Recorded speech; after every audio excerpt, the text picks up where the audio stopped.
И вот как я должен переместиться в мир Тау 346? У меня нет информации про выжившего, так что надо просто быть начеку. О, виртуальная реальность. Идеальный способ, чтобы провести полный инструктаж перед работой в организации и нападать по жопе скримеру, маленькой писклявой говорящей рыбке, которая пытается заслужить внимание Малецки. Малецкий мой, черт возьми! Короче, у меня 9 баллов из 10. Я буду точно замечательным сотрудником, вот только использовать телепортацию не хочется. Говорят, не полезно для организма, если у тебя скафандр с антискинтом. Короче, мне нужна информация. Я бы даже сказал, зарплата в виде информации. А вообще, всем привет, дорогие друзья, я Лолошка. Добро пожаловать в точку невозврата. Поехали!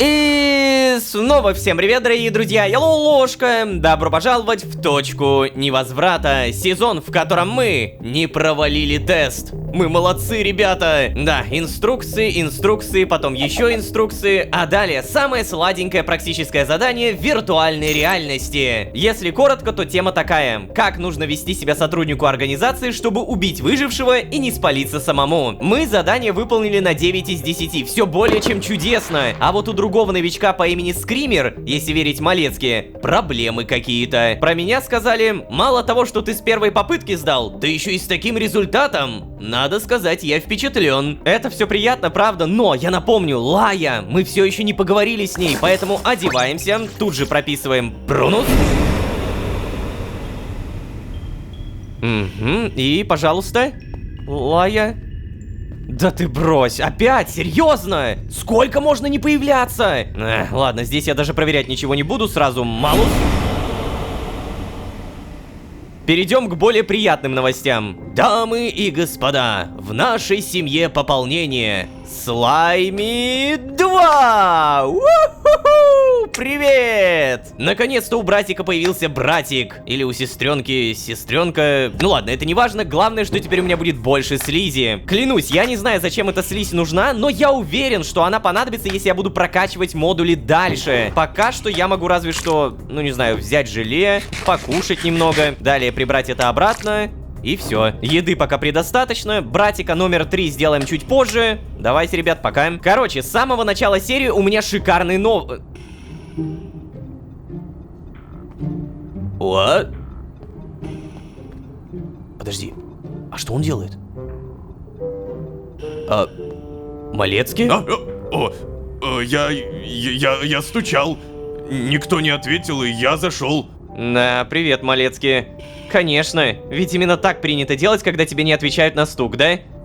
Да, вот именно. Это был сарказм, Малецкий.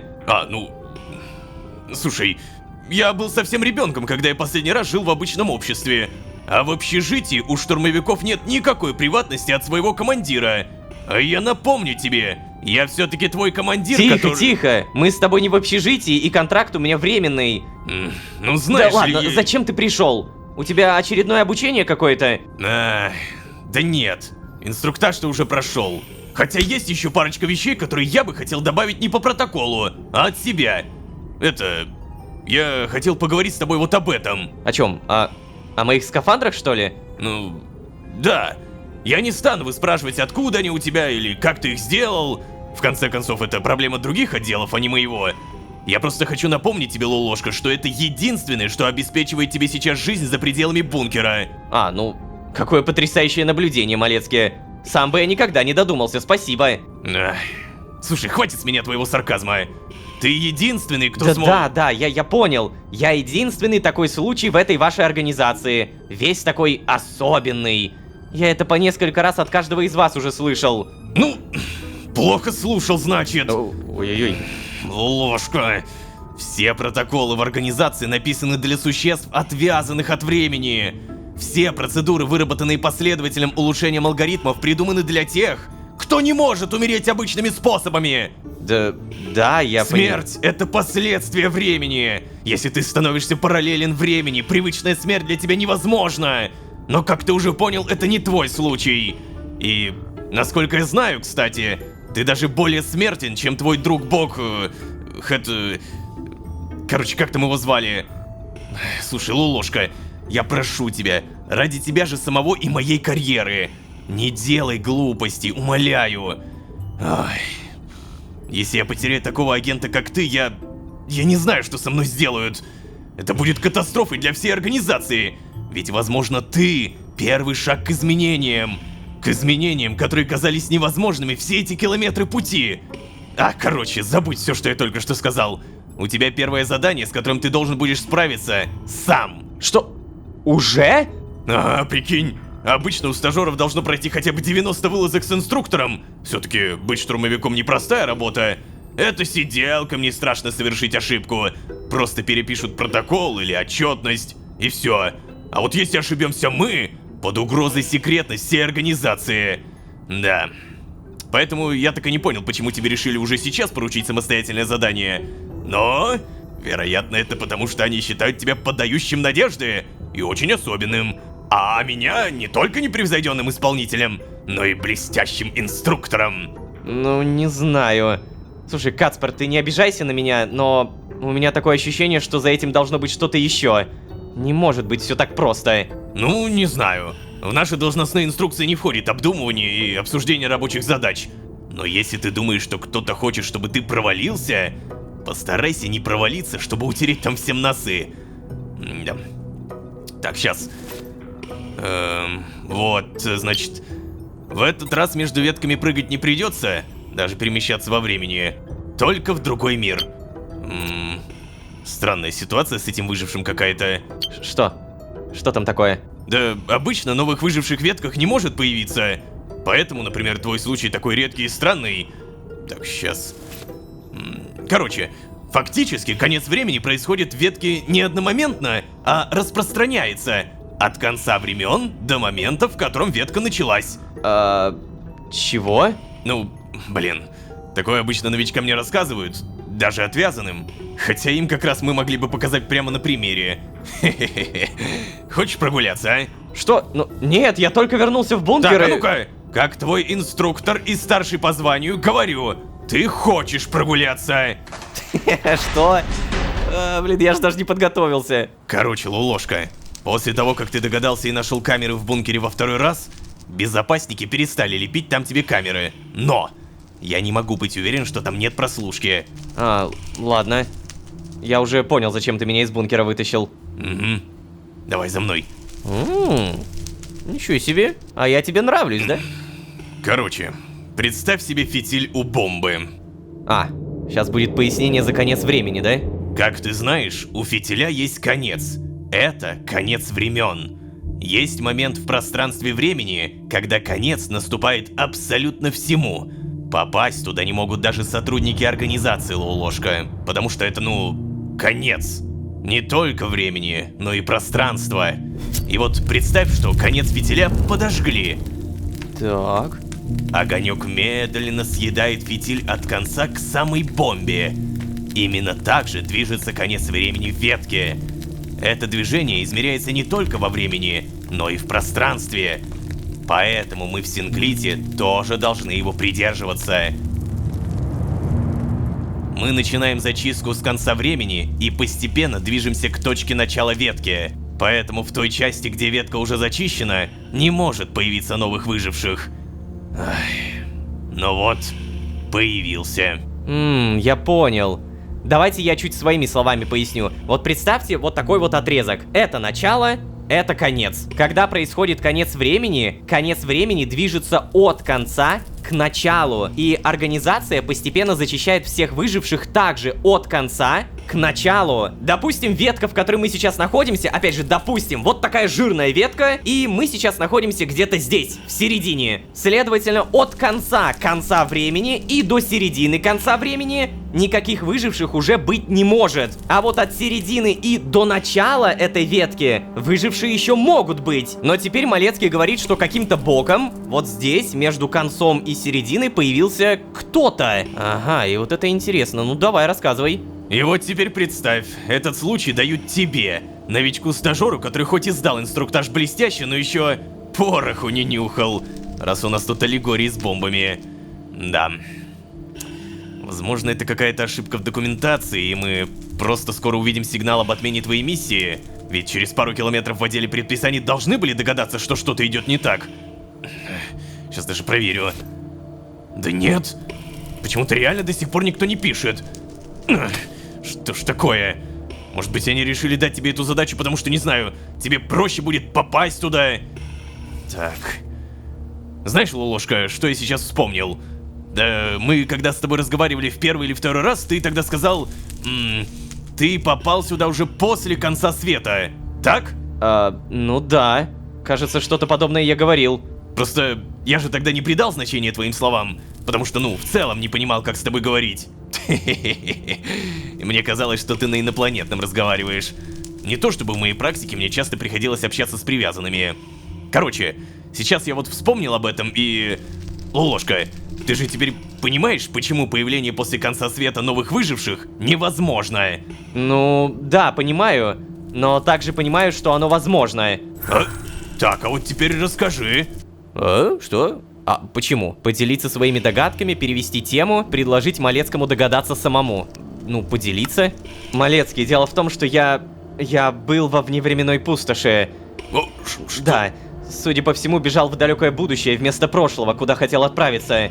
И в этот момент навстречу мне, с другого конца, несся конец времени. Обалдеть. Знаешь, скорее всего, меня выкинуло из вневременной пустоши, когда время закончилось. То есть в момент наступления конца этого времени. Ничего себе. Да, это моя теория. Это, если что, конечно, если твоя метафора про фитиль настолько буквально, насколько я ее воспринял. Слушай, Лолошка, ты хотя бы знаешь, что вневременная пустошь недоступна обычным мироходцам? Что даже большинству богов она недоступна, как и организации. Угу. Малецкий, скажи честно, почему организация решила завербовать меня? Не просто же так это все, ой, не просто. Да не знаю я, Лолошка. Знаю только, что решение убивать тебя было отменено тогда, когда мы узнали, что ты не тот, за кого мы тебя принимали. И единственное, с чем я могу это связать, это с тем, что ты тут оказался после конца времени. И теперь организация дает мне задачу прикончить кого-то, кто оказался здесь, как и я, через пустошь, правильно? Да я не знаю, правда не знаю. Всякое случается. И аномалии, и чудеса, и случайности случаются. Вообще, это может быть просто ошибка. Например, существо просто было случайно пропущено отделом учета. Угу. И ты сам в это веришь, да? Нет, ладно, в это я сам не верю.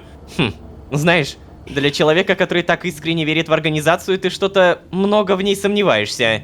Да нет, не надо, Лолошка, я не сомневаюсь в организации. Я сомневаюсь в отдельных существах. И среди высоких чинов есть те, кто может пытаться спрятать свои ошибки с помощью стажеров. Ну, да ладно, ты прав. Я что-то слишком погрузился в теоретизирование. Мы отвлеклись. Сейчас. Короче, мир Тау 346, Эпсилон Лямбда 8 в квадрате, 49 Омега 7 Хи. Ну так вот. Нам пора. Нет, стой. Блин. Я слишком сильно на него надавил, да? Блин, чувствую себя теперь паршиво. Он ведь впервые заговорил со мной настолько открыто. До этого, конечно, тоже были какие-то намеки с его стороны. Например, он говорил мне, что ничего из сказанного мной не расскажет никому в организации, рассказал мне про камеры в бункере. Но все это всегда можно было списать на дружелюбную стратегию самой организации. Ай, что-то там явно происходит в Синклите. Что-то, что сбивает с толку даже Малецкий, который с самого нашего знакомства был целиком лоялен. Надо будет спросить об этом у Лаи. Не удивлюсь, если даже она как-то в этом замешана. Ведь если так подумать, они уже очень давно у меня про нее не интересовались, да? А ведь я считал, что они пытаются меня завербовать, чтобы подобраться к ней. Так, ладно, наверняка Малецкий уже ждет. Подожди, а как ты телепортируешься? Блин, и вот как я должен переместиться в мир Тау 346? Почему все от меня ждут, что я овладею такими навыками в 2 прихлопа? Так, ладно. Давайте как-нибудь попробуем про Малецкого подумать.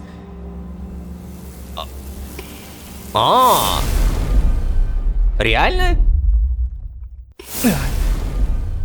Так, и где я? И где Малецкий?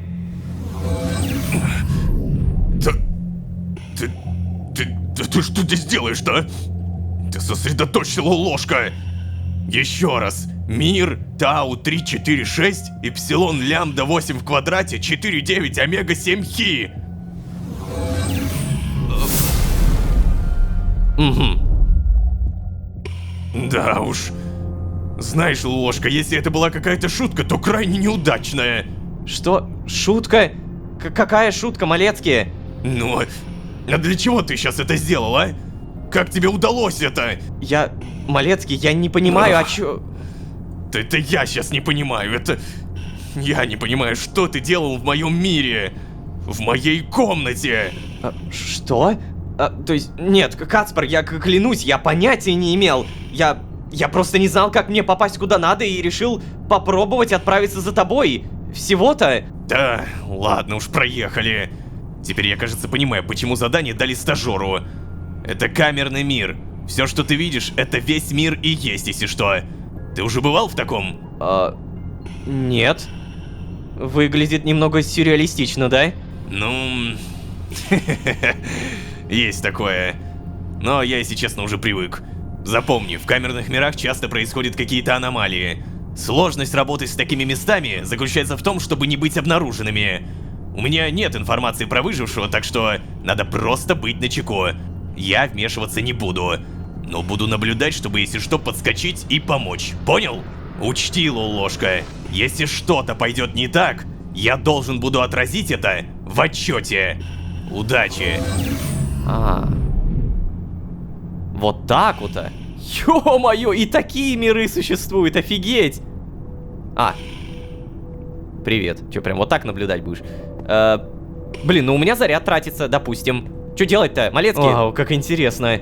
До конца времени этот мир был обитаем? Если да, то кем обитаем? Насколько же странные места встречаются в мультивселенной? Это правда. О, ты как забрался? Тут какие-то цифры, буквы. Как в этом месте кого-то искать, реально? Прикольно, прикольно. Типа, вот такие скомканные камерные миры могут быть. Это, знаете, в каком-то смысле похоже на мой Прунус. Черт, блин. Кажется, задачу не попадаться никому на глаза я провалил. Но стоп, это же... гусь! Это просто гусь! Так, ну-ка... Стой, Малецкий! У меня выбор. Малецкий, стой, не надо. Это должен сделать я справлюсь. Убей его быстрее. Малецкий, стой!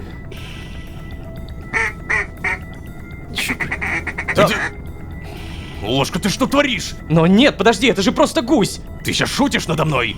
Как может быть просто гусь после конца времени? То, что выглядит, ходит и крякает как гусь, далеко не всегда является им ложка. Да нет, я уверен, что это просто гусь. Просканируй его. Черт. Ты, мне кажется, сейчас нарушил все существующие протоколы. Именно поэтому новичков и не посылают на самостоятельные задания. Еще раз, Малецкий, просканируй гуся.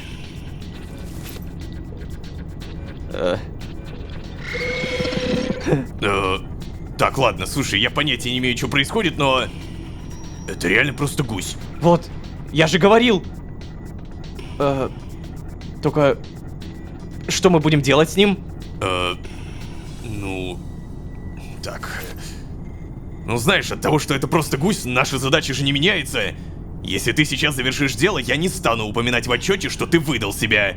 Не думаю, что организации от этого будет грозить опасность. Ты справишься, помни о том, что ты ему просто помогаешь. Помогаю? Знаете, я не вижу, чтобы гусь мучился, кстати. Знаешь, этот гусь не кажется мне страдающим. Посмотри на него. Я заберу его к себе в бункер, и он будет моим питомцем. Реально? Ну, кстати, он реально не страдает. Буквально. Нет, Малецкий, я уже провалил эту миссию. Я не хочу убивать ни в чем не повинную птицу. Сделай это сам. Я в бункер. Хорошо, ладно. Сделаем вид, что я не проваливал задание. Каким бы странным оно ни было, мы же не обсуждаем приказы сверху, верно? Этот гусь не кажется мне страдающим? О, нет. Малецкий, Малецкий, еще раз послушай, я не дам тебе его убить. Блин, чё Остановись же ты! Ты говоришь, что эта работа очень сложная, но необходимая, потому что мы помогаем. Ты веришь в то, что ты приносишь свою душу в жертву, чтобы помогать другим, да?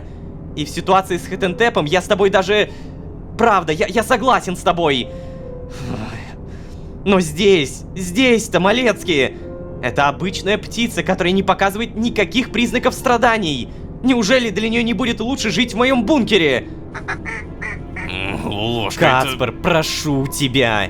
То, что я предлагаю, никак не ставит организацию под удар. Более того, соответствует ее этическому кодексу. А это ведь самое главное, правда? Ну ты погляди на него. Ну разве не очаровашка? Разве ты сам не хотел бы себе живого питомца? Если ты разрешишь мне его оставить, я разрешу тебе приходить кормить его. Малецкий, пожалуйста. Ну... Эта ветка самая проблемная из всех, с которыми я работал. Если ты сможешь перетащить эту штуку к себе в бункер, то ладно, пожалуйста. Спасибо тебе. Спасибо, Малецкий. Блин, такое понебратство со старшим по званию. Да ладно тебе, брось ты, Каспар. Скажи лучше, что ты напишешь в отчете? Ну, блин, что агент Лолошка блестяще справился со своим первым заданием, обеспечив выжившему тот покой, которого тот заслуживает.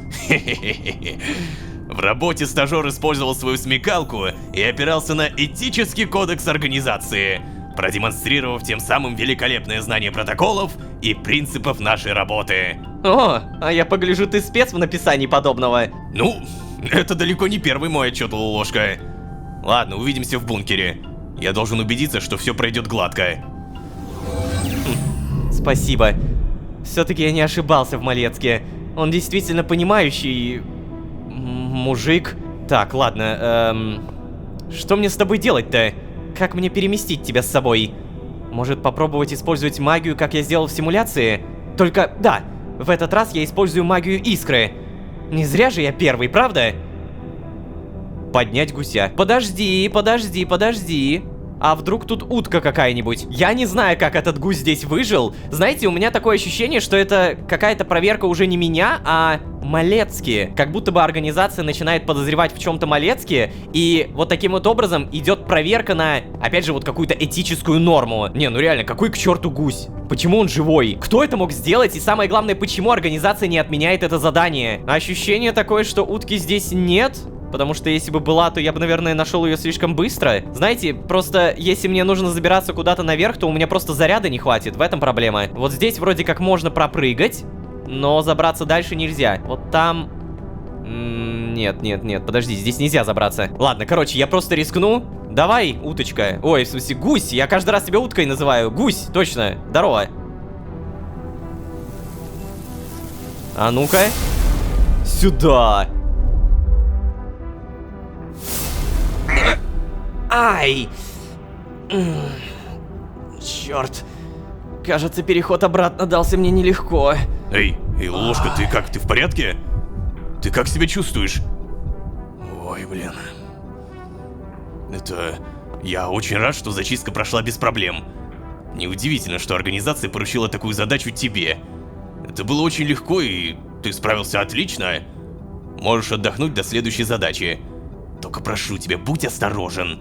Не думаю, что у тебя будут проблемы из-за гуся, все-таки у тебя уже есть слайм. Но пока что не афишируй этого пернатого. Удачи. Ага. Так, ну и ладно, что мне теперь с тобой делать? Не знаю, может быть, покормить? Какого черта?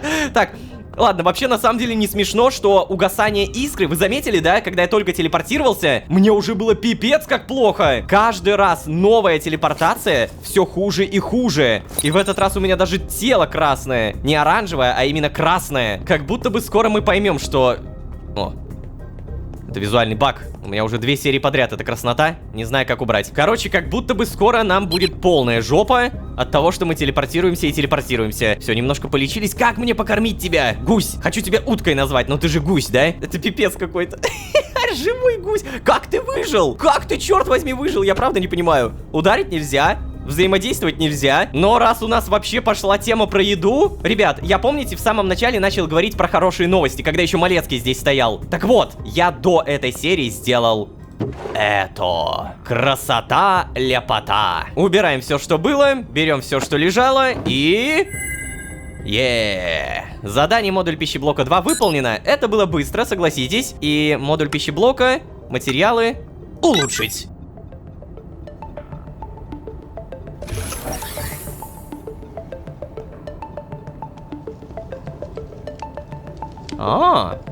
Подвальное помещение появилось.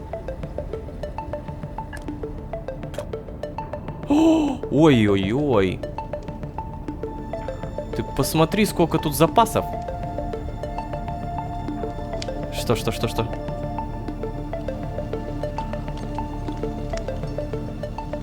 Что? Баночка специй с сахаром. Нужно 8 штук. А почему у меня 7 из них никуда не исчезли? Ну ладно, окей. О, начать готовку. Подожди, а что я могу? Начать готовку как? О, и мини-игра запускается. Рис с гриба... Что? Подожди, какие грибы? Где? Ни хрена себе! У меня тут запасы появились! Рис с грибами. Посмотрим, как он делается. Рис с грибами создается при помощи риса, красных грибов, коричневых и картошки. Так, а еще мне нужны, получается... Да, миски. Грибочки обязательно другие. Картошка. И я забыл, что еще нужно. Рис. Где взять рис? Это рис? Это рис. Так, как это выкладывается-то? Где это выкладывается, самое главное? Я же не понимаю. Кухонный котел. Вот оно. Раз. Вот, закидываем. Ага, молодцы. Замечательно. И все, оно варится. Черт возьми, а что ж так все резко-то, а? Я же не привыкший просто к такому. И... Готово. Я сказал, готово. Что мне надо сделать? Что мне нужно сделать? Я не понимаю. Или я типа все сделал? Ну-ка. Подожди. Типа все настолько просто. Короче, на всякий случай выяснил, все ли я правильно делаю. Оказывается, мне нужно вещи, все эти готовые блюда складировать сюда. В этот холодильник. Все, я понял. Овощной суп теперь нужен. Свекла, картошка, морковка, капуста. Так, значит, это все берем. В целом, как будто изи. Не замечаю пока никаких проблем, но это неожиданно. То есть каждый раз, когда мы прокачиваем какой-то модуль, открывается что-то новенькое. И походу мы теперь можем делать себе много еды. Давай овощной суп сюда. И все, да, смотри, в итоге мне дали овощной суп и вареный рис. То, что мы успели приготовить, то и далось. И готовить, видимо, можно раз в определенное количество времени, потому что сейчас я не могу приготовить. Если что, не в момент мини-игры забирать отсюда вещи нельзя, и после мини-игры они все пропадают. То есть, получается, остаются только блюда, которые ты приготовил. Умно. Чем гусей вообще нужно кормить? Может быть, ягодку какую-то дать? Может быть, я не знаю, помидор? Вот у меня помидор здесь растет. Давай реально попробуем. Так, это тоже, наверное, соберем. Ох, господи, как много всего. Я даже съем это. Вообще, вся эта ситуация с гусем, с другим миром, она выглядит супер подозрительно. То есть, вот настолько, что все, что было до этого, не так подозрительно, как этот чертов гусь. Организация дает мне это задание, при всем при этом не отменяет это задание, даже несмотря на то, что знает, что я все еще стажер. Дает это задание именно в этой ветке, и по счастливой случайности именно в этой ветке произошло то, что этот гусь... Как тебя назвать-то? Короче, гусь появился тогда, когда не должен был появиться. Совпадений настолько много, что даже Малецкий начал думать, что здесь что-то не так. В Синклите что-то происходит. И вот что происходит, надо будет еще понять. Короче, не знаю, вот у меня тут говна навалом. Держи, томат. Ой. Гусиный хвостик аж подрагивает от радости. Что? Это что, новый смотрящий? Теперь будем наблюдать за гусиный взгляд гуся выражает благодарность. Все, кушать больше не хочешь? Ну, короче, да, с этим гусем явно что-то не так. И у меня есть теория, такая микротеория, что он отвязан. Ну, потому что он не умирал там. Значит, это отвязанный гусь. Моя теория может оказаться полным говном, но, тем не менее, давайте почистим инвентарь. Все мои остальные вещи тоже забираем. И теперь мы вместе на пару с гусем, которого так тянет к утке. Видите, 1. Построить новую комнату. Что вы хотите сделать? Да. Я ничего не хочу сделать, спасибо. Так вот, на пару с этим гусем, которого, не знаю, можно как-то назвать, но пишите в комментариях, будем постепенно заканчивать. Влепите свой царский гусиный лайк, свою самую лучшую уточную подписку и, конечно же, самый зрительский комментарий. Ребят, не забывайте, пожалуйста, что ваша поддержка — это самый лучший буст мотивации. Что сейчас происходит с сюжетом? Много чего происходит. У меня есть разнообразные догадки, но, скажем так, если я буду их вываливать, они явно не сработают, потому что это так, слишком пассивные догадки. Я бы даже назвал их отстойными. Думается мне, что в следующей серии мы, может быть, поговорим с Лаей, может быть, нам объяснят, что это за гусь такой, почему организация дает именно мне такое задание и так далее. Но опять же, если вы здесь впервые, то можете еще и позвать друзей. А с вами были Лоу Ложка и гусь! Всем удачи, всем пока. Пока-пока-пока-пока.